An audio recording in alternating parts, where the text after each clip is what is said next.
As Sunnah trust, সুন্নাতে উদ্ভাসিত জীবনের জন্য। জনাবের নিকট আমার প্রশ্ন যে ইসলামের নামে আমাদের দেশে অনেক মতবাদ চালু আছে, এর মধ্যে কোনটি সঠিক, আর যেগুলো সঠিক না সেই মতবাদগুলোর অনুসারী যারা আছে তাদেরকে কিভাবে আমরা সঠিক পথে আনতে পারি? ধন্যবাদ। বসো।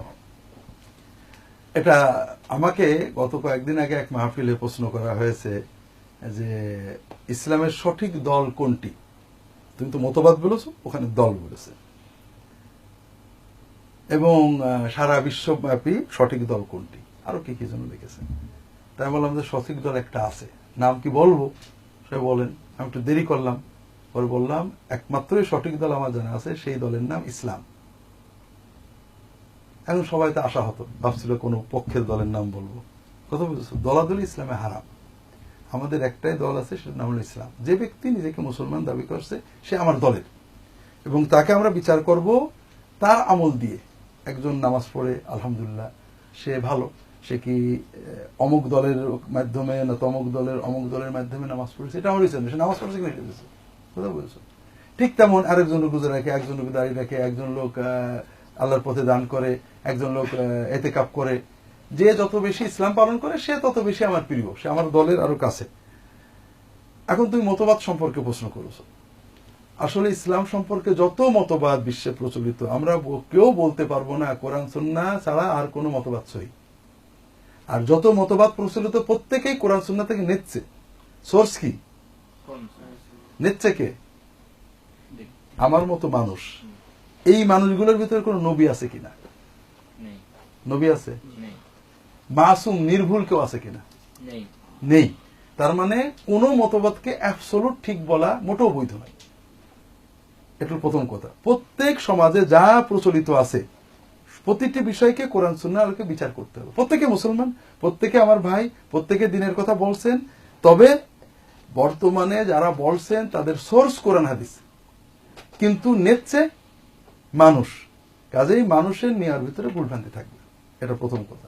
দ্বিতীয় হলো, সমাজে যারা বলে আমরাই ঠিক বাকিরা খারাপ, এরাই ভুল, বাকিরা ভালো। কারণ রাসূলুল্লাহ সাল্লাল্লাহু আলাইহি ওয়াসাল্লাম বলছেন, মান ক্বালা হালাকান নাসু ফাহুয়া আহলাকুহুম। যে বলে যে মানুষ সব খারাপ হয়ে গেছে, আমি শুধু ভালো, বলবে ও সবচেয়ে খারাপ। এজন্য সমাজে ইসলামের নামে যারা কাজ করে তারা দুই রকমের। এক ধরনের কোরআন হাদিস মানো, ভালো চলো, যে দলটল যাই করো করো, অন্তত ইসলাম মানে চলো। এদের কথা ভুল হতে পারে, ঠিক হতে পারে। আর যারা বলে ভাই যাই বলো, নামাজ রোজা যাই করো, এই দলে না আসলে, এই হুজুরের মুরিদ না হলে, এই দলে না গেলে, এই ঈদে না গেলে তোমার কাম হলো না, তাহলে বুঝবা যে ওর থেকে 100 মাইল দূরে থাকবা। কারণ তারা আল্লাহ রসুলকে মানদণ্ড রাখেনি, তারপরে এসে একজন মানুষ বা একটা ব্যক্তির ইজতিহাদকে মানদণ্ড রেখেছে। কথা বুঝতে পেরেছো? তৃতীয় বিষয় হলো, তুমি প্রশ্ন করেছো যে যারা ভুল তাদের কি করব। যারা ভুল, কতটুকু ভুল, এটা কোরআন সুন্নাহর আলোকে মানতে হবে, দেখতে হবে। ভুল যদি ছোটখাটো ভুল তো সবারই আছে, বুঝতে পেরেছো? আমরা তাদের বোঝার চেষ্টা করব, না হলে যাদের মতো চলবে। যেমন মনে করো আমাদের সমাজে অনেক শিক্ষা ব্যবস্থা আছে এবং শিক্ষা প্রতিষ্ঠান আছে, সবই শিক্ষা প্রতিষ্ঠান, সব তো একরকম না। কারো কেউ মোটামুটি ভালো, অল্প ভুল ত্রুটি আছে, কেউ অল্প ভালো, অনেক বেশি ভুল ত্রুটি। কারোর ভুল ত্রুটি সিস্টেমে, যেমন আলিয়া মাদ্রাসা, কওমি মাদ্রাসা, বিভিন্ন পদ্ধতির ভিতরে পদ্ধতিগত ভুল আছে। কারোর ভুল পদ্ধতিতেই শুধু নয়, ব্যবস্থাপনায়, প্রয়োগে, অর্থাৎ শিক্ষক ঠিক মতো না, শিক্ষকের যোগ্যতা নেই। কথা বুঝতে পেরেছো? এখন এক্ষেত্রে আমরা কখনো মোটামুটি সমালোচনা করি, ভাই এটা ঠিক করেন, কখনো দেখি যে যা করছে আমরা একটা করি। কথা বুঝতে পেরেছো? যে আমার দৃষ্টিতে সুন্নাহর আলোকে এটা বেশি ভালো। এই জন্য যারা মুসলমান তাদের সবাইকে সাইজ করে একমতে নিয়ে আসতে হবে, এটা কিন্তু হবে না, এটা নিয়মও না। আমাদের দায়িত্ব হলো যিনি মুসলমান বলে দাবি করেন তাকে ভালোবাসা, সব মুসলমান আমার ভাই, এটা মনে করা, বিশ্বাস করা, অন্তর দিয়ে মনে করা। মুসলমানদের রাজনৈতিক, সামাজিক, ধর্মীয় দল উপদলের কারণে তাকে দুশ্মন মনে না করা, ভিন্ন দল মনে না করা। তার বিচারটা হবে কোরআন সুন্নাহর আলোকে, দলের কারণে না। যেমন মনে করো আমি আমার মনে একটা দল আছে, বা আমার শ্বশুর ফুরফুরা হিসেবে মনে করে আমি ফুরফুরা হিসেবে দল হলাম, তো হইল। একজন মানুষ ফুরফুরা পীর সাহেবের মুরিদ, আরেকজন মানুষ হয়তো তবলিগ অথবা জামাত ইসলাম অথবা চরমনে একটা কিছু হবে। ফুরফুরা পীর সাহেবের মুরিদ নামাজ পড়ে দাঁড়িয়ে রাখে না, বইয়ের পর্দা করায় না, ও রোজা রাখে, ছেলেকে মাদ্রাসায় দিইনি, ছেলে পেলে নামাজ কালাম ঠিক করে পড়ে না, কিন্তু ফুরফুরা হুজুরের প্রচন্ড ভক্ত, আমাকে একেবারে দুলাভাই বলে পাগল হাদিয়াও দেয়।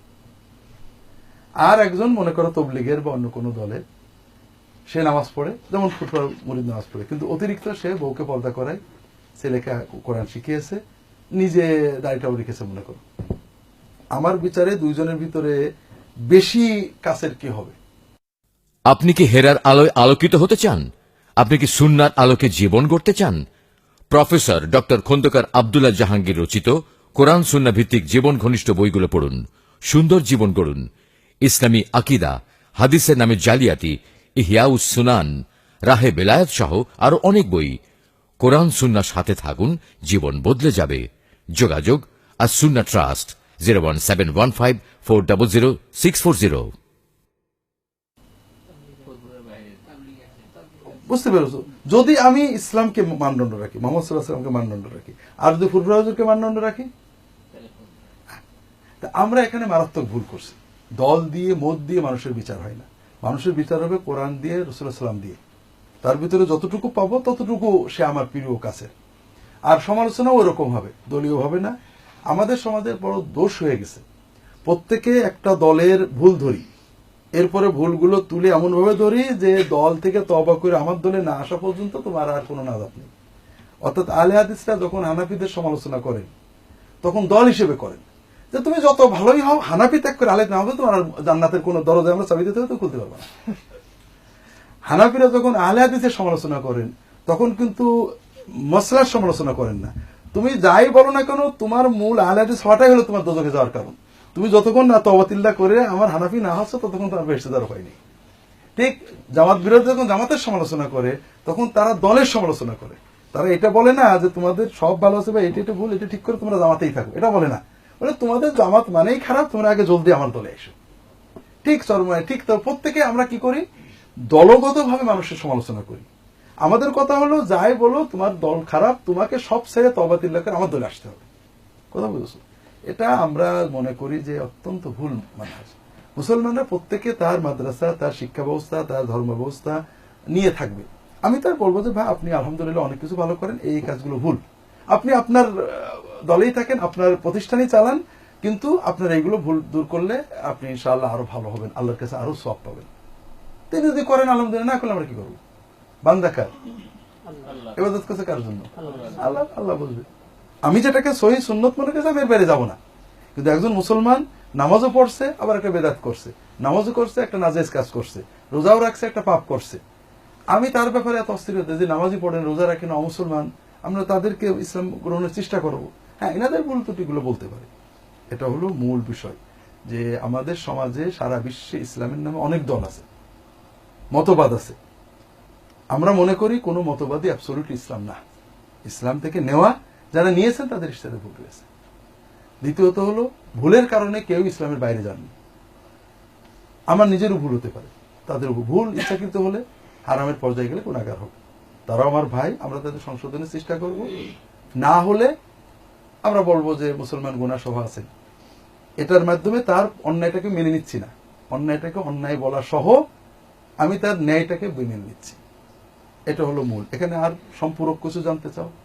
তোমাদের মনে এই প্রশ্নের উপরে কোনো প্রশ্ন জেগেছে যে না এটা এরকম কিভাবে হলো, কেন হবে?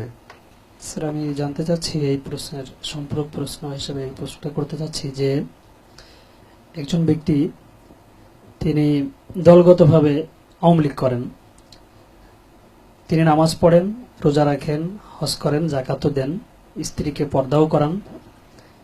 আরেকজন ব্যক্তি তিনি জামাত ইসলাম করেন, তো তিনিও ওই আমলগুলি সবই করেন। কিন্তু এই দুইজন ব্যক্তির ভিতরে যিনি আওয়ামী লীগ করেন, তাকে যিনি জামাত করেন তিনি বলতেছেন যে উনি আওয়ামী লীগ করেন, এই জন্য ওনার সমস্ত আমলই বরবাদ, উনি জান্নাতে যাবেন না, আমরাই জান্নাতে যাব। তো এ ব্যাপারে আপনি কি বলবেন স্যার? জি, প্রথম কথা হলো তোমার প্রশ্নটা হলো তাত্ত্বিক, প্র্যাকটিক্যাল না। তুমি সমাজ থেকে আমাকে বের করে দাও যে একজন লোক নামাজ পড়ে, রোজা রাখে, হজ করে, জাকাত দেয়, আওয়ামী লীগ করে। কথা বুঝেছো? কারণ সাধারণভাবে আমাদের দেশে রাজনৈতিক দলগুলো যারা করেন অ্যাক্টিভ, তারা সমাজের বৃহৎ সংখ্যাগরিষ্ঠ 90% মানুষ যারা নামাজ ঠিক করে পড়েন না, রোজা ঠিক করে করেন না, ইসলাম ভালোবাসেন, নিজেদেরকে মুসলমান দাবি করেন, কিন্তু দিন প্র্যাকটিসিং না। কথা বুঝতে পেরেছো? সমাজের মানুষ দুই রকমের, প্র্যাকটিসিং মুসলিম, নন প্র্যাকটিসিং মুসলিম। এক ধরনের মুসলমান যারা মুসলমান দাবি করেন এবং নামাজ, রোজা, হজ, যাকাত পালন করেন। আরেক ধরনের মুসলমান যারা নামাজ, রোজা, হজ, যাকাত ঠিক করে করেন না, করলে এটা করেন তো ওটা করেন, ওটা করেন তো ওটা করেন না। বুঝতে পেরেছো? প্র্যাকটিসিং মুসলমান বাংলাদেশে 10%ও না। বিশেষ করে তুমি যে প্র্যাকটিস বলেছো, বউকেও পর্দা করায়, ছেলেকেও দিন শিখায়, নামাজ পড়ে, রোজা রাখে, হজ দেয়, জাকাত দেয়, এই ধরনের মুসলমান বাংলাদেশে 10%ও না। আর এই 10% মুসলমান সাধারণত আওয়ামী লীগ, বিএনপি, জাতীয় পার্টি, সেকুলার রাজনীতিগুলোতে এত অ্যাক্টিভ না। তারা হয় কেউ জামাত করে, কেউ তবলিগ করে, কেউ চরমনাই করে, ইসলামী বিভিন্ন ধর্মীয় গ্রুপে তারা অ্যাক্টিভ। কথা বুঝতে পেরেছো? এই জন্য যে তুমি যে বললে, এটা অনেক আমরা শুনি, এটা ইসলামী রাজনীতি যারা করেন তারা ভিন্ন দলকে সাইজ করার জন্য এই কথাটা তাত্ত্বিক বলেন, যে একজন নামাজ পড়ে, রোজা রাখে, হজ করে, জাকাত দেয়, পর্দা করে, এই করে, সেই করে, কিন্তু সে ইসলামী শাসন ব্যবস্থা চায় না, কাজে সে মুসলমান কিনা। এই প্রশ্নটা একেবারেই ভিত্তিহীন। তুমি সমাজ থেকে একজনও আমাকে এনে দিতে পারবা না যে তুমি যেটা যেখানে আঘাত দিয়েছো সেই জায়গায় যেতে পারবা না। নামাজ পড়ে, রোজা রাখে, হজ করে, জাকাত দেয়, পর্দা করায়, কোরআন শেখায়, মাদ্রাসা চালায়, অথচ সে ইসলামী শাসন ব্যবস্থা চায় না। এটা একটা বাজে কথা। দ্বিতীয় কথা হলো যে একটা ব্যক্তি ইসলামী শাসন ব্যবস্থা চায়, তার মনে চায় যে ইসলাম হোক, কিন্তু সে বিশ্বাস করতে পারে যে জামাত ইসলামের মাধ্যমে হবে না, এটা ওরা যোগ্য না। আওয়ামী লীগ যেহেতু একটা বড় দল, ওর মাধ্যমে আমরা যদি বলে কেউ কিছু করতে পারি, এ নিয়ে কেউ যেতে পারে, তুমি তার মনে ঢোকনি। এমনকি যারা ইসলামী দল করেন, যেমন জামাত ইসলাম, চরমোনাই বা এই জাতীয় যত দল আছে, তারাও তো বিভিন্ন সেকুলার দলের সমর্থন করেন না? এই যে সেকুলার দল এক এক সময় এক একজন সমর্থন করেন, তারা যে করেন এই যে সমর্থন, এটা তো ইসলাম না চাওয়ার কারণে না, ইসলাম চাওয়ার কারণে। যে সমর্থন তারা করতে পারেন, সে আরেকজন করলে সমস্যা কি? তুমি একটা ইজতিহাদে একটা সেকুলার দলকে সমর্থন করেছো, আরেকজন আর এক ইজতিহাদে একটা সেকুলার দলকে সমর্থন করেছে, এটা হতে পারে না। তবে মূল বিষয় হলো নামাজ পড়ে, রোজা রাখে, হজ করে, জাকাত দেয়, পর্দা করাই, এরকম কোন মুসলমান কোন এই সেকুলার দলগুলোতে অ্যাক্টিভ, এটা আমার মনে হয় বাংলাদেশের 15 কোটির ভিতরে একজন পাবে কিনা সন্দেহ। কথা বলছো? কাজে এই ধরনের কথা বলতে হয় না। কথা হলো যার ভিতরে ইমান আছে, যার ভিতরে নামাজ আছে, প্র্যাকটিস করেন, তিনি কখনো, এমনকি আওয়ামী লীগ, বিএনপি, জাতীয় পার্টি, সেকুলার বিভিন্ন দলের তাদের পাপগুলোকে সমর্থন করেন, তাদের অ্যাক্টিভ হতে পারে, এরকম। বরং উল্টো হয়, আওয়ামী লীগে ছিলেন, বিএনপিতে, জাতীয় পার্টিতে ছিলেন, নামাজ রোজা ভালো করেছেন, পরে এখন ইনঅ্যাক্টিভ হয়ে গেছে, এখন আর পারে না ওটা বসতে মিশতে। কথা বুঝতে পেরেছে? এটাই বাস্তবতা। না, হয়তো জামাতে যান না, হয়তো তবলিগে যান না, হয়তো চরমনায় যান না, কিন্তু ইনঅ্যাক্টিভ হয়ে যান না।